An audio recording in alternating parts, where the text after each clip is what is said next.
Hi everyone, so my name is Alyssa and today I will be doing a tutorial on the Moog Grandmother, which is dated back to 2018 and is a semi-modular analog synthesizer, and it has 32 keys, as you can see here. So first I want to start off with a definition of an oscillator. We have the oscillator section right here.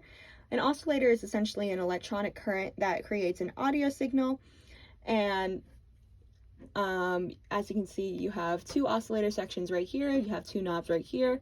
If these are turned down all the way, you're not going to produce any sound out of the synthesizer, just because these are what create the audio signal, so you would want to turn those up. But of course you can adjust if you want one to be more brought out than the other. And on here as well, there are different octaves for both of the oscillators. You can turn it down to a lower octave if you want it to be a lower pitch, or up to a higher octave if you want it to be a higher pitch. Along with that, we have the frequency knob right here, and this also affects the pitch of the notes as well and the sound that's coming out, just because if it's a higher pitch, if it's a higher frequency, it's going to produce more of a higher sound. And down here we have the waveforms. So the two waveforms that we have listed right here are the triangle and the square waveforms.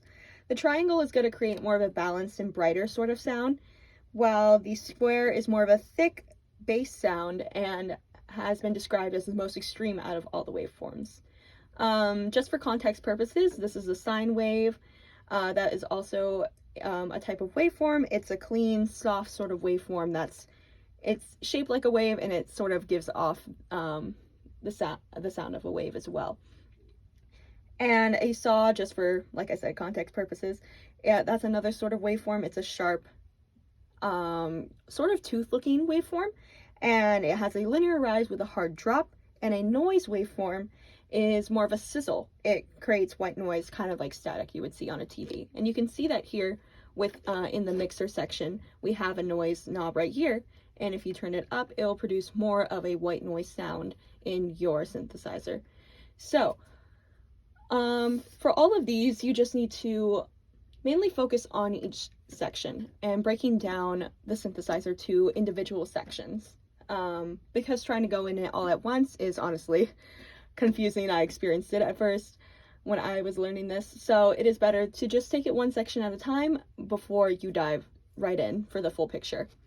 And now moving on to the filter section, we have the cutoff, and basically the cutoff is the brilliance of the signal. So you can have it turned down all the way if you don't want that much, or you can have it turned up all the way if you want more brilliance in the signal. And we have down here the resonance, and basically this resonance knob emphasizes or suppresses the signal from the cutoff knob. So this one directly relates into the cutoff knob as well. And moving on to the envelope section of the synthesizer, this is the attack knob, and it basically is how the sound begins. So if you have the attack knob turned down all the way, you're not going to get any sound, or hardly any, out of the synthesizer, just because that is essentially how the sound begins. And the decay is the time it takes to reach the peak climax of the sound that you're producing. Release is essentially how fast or slow the sound will end. So if you have it turned up all the way, it will end, it will take a longer time to end, and the release also relates to the brilliance and brightness of the sound as well.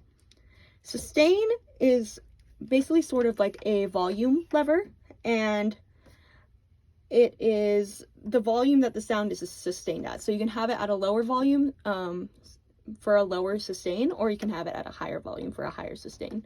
And you also have a volume button right here in case like you do want to have more of a louder sound.